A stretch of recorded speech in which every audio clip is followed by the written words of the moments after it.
झूठ बोलोगे तो ईश्वर नहीं मिलेगा और सच बोलोगे तो मिलेगा। ठीक है, तो हमको ये नियम मिलते हैं ना कि झूठ बोलोगे तो नहीं पहुंचोगे, सच बोलोगे तो पहुंचोगे।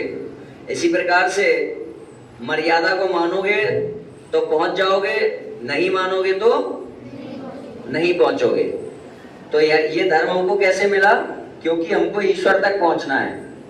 ईश्वर तक पहुंचने के लिए जो रास्ता है वही धर्म है। क्या है? धर्म। तो हमको धर्म क्यों मिला? क्योंकि हमने ईश्वर को माना।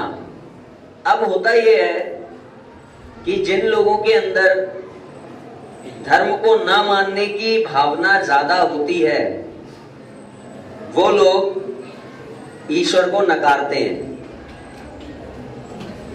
अब समझ में आ रहा है आपको? बताता हूं। जैसे कि हमारी माता जी ने कहा, घर में मम्मी ने कहा कि बेटा किचन में जूते पहन के मत जाना। तो आप पूछोगे क्यों नहीं जाना?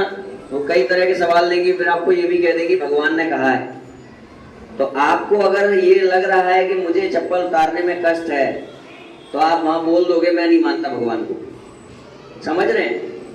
तो भगवान को नकारता कौन है? भगवान को कौन नकारता है? जिसको धर्म पसंद नहीं है, जिसको मर्यादा पसंद नहीं, जिसको जानवर के तरह रहना पसंद है। तो जब उसके पशुत्व पे आघात होता है, उसका जो जानवरपन है, जो जानवर का जो तत्व है उस पे जब आघात होता है तो वो कहता है भाई मैं नहीं मानता ईश्वर को।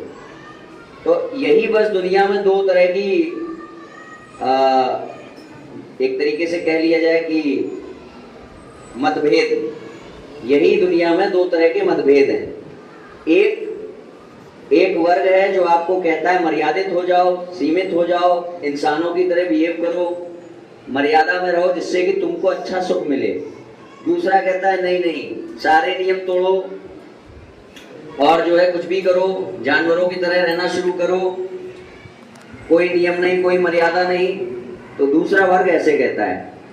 अब बात आती है कि जो दूसरा वर्ग है उसकी बातों को हम खत्म कैसे करें। यहीं से बस आज का हमारा टॉपिक स्टार्ट होता है। क्या? जब कोई हमसे कहे कि मैं नहीं मानता ईश्वर को, तो ईश्वर के कई प्रकार के शत्रु हैं। पहला शत्रु होता है जो ईश्वर को बिल्कुल नकार देता है, जो कहता है कि ईश्वर है ही नहीं। कौन सा होता है पहला शत्रु? हाँ, जो कहता है ईश्वर है ही नहीं। दूसरा शत्रु जो होता है वो कहता है कि ईश्वर है तो मगर उसमें कुछ कमियां हैं। क्या होता है? हाँ। और तीसरा शत्रु जो होता है वो कहता है कि ईश्वर है तो मगर उसने जो धर्म बताया वो मत मानो, जो धर्म मैं बता रहा हूं वो मानो। ये तीन तरह के शत्रु होते हैं। अब आप में से बताओ कौन कौन लोग हैं जो ईश्वर को मानते हैं? सभी मानते हैं। मतलब अपने आप को जानवर कहलाना अच्छा नहीं लगता ना। तो नास्तिक व्यक्ति के अंदर जो प्यास है वो किसकी है? भगवान की। तो हमने क्या लिखा था ऊपर? संसार में प्रत्येक मनुष्य भगवान को ही ढूंढ रहा है, फिर वो भले ही नास्तिक ही क्यों ना हो। क्योंकि एक नियम है। नियम क्या है? कि आपके अंदर जिस जिस तरह की चाह मौजूद है उस चाह का सब्जेक्ट दुनिया में मौजूद है। ये नियम है। कैसे?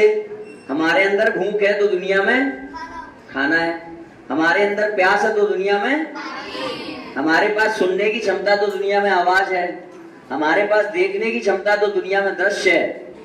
तो जिस प्रकार हमारे अंदर एक नास्तिक के अंदर भी व्याप्त भूख के विषय खाने का अस्तित्व सिद्ध होता है, जिस प्रकार एक नास्तिक के अंदर मौजूद देखने की चाह का विषय दृश्य सिद्ध होता है, सुनने की चाह का विषय आवाज सिद्ध होता है, उसी प्रकार एक नास्तिक के अंदर व्याप्त ये सतचित आनंद की चाह का विषय सच्चित आनंद स्वरूप परमेश्वर का अस्तित्व सिद्ध हो जाता है। सच्चिदानंद स्वरूप परमेश्वर यानी भगवान। ठीक है?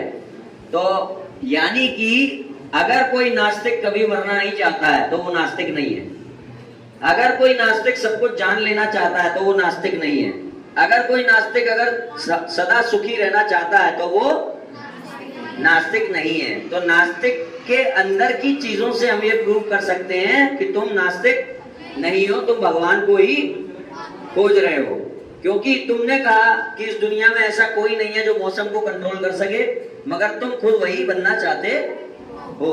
तुमने कहा कि इस दुनिया में कोई ऐसा नहीं है जो अमर हो, मगर तुम खुद अमर बनना। तुमने खुद कहा इस दुनिया में ऐसा कोई नहीं है जो समय पे भी कब्जा कर ले, मौसम पे कब्जा कर ले और सब कुछ जानता हो, मगर तुम वही बनना। तो नास्तिक व्यक्ति ही सबसे बड़ा सबूत है इस बात का कि दुनिया में ईश्वर है।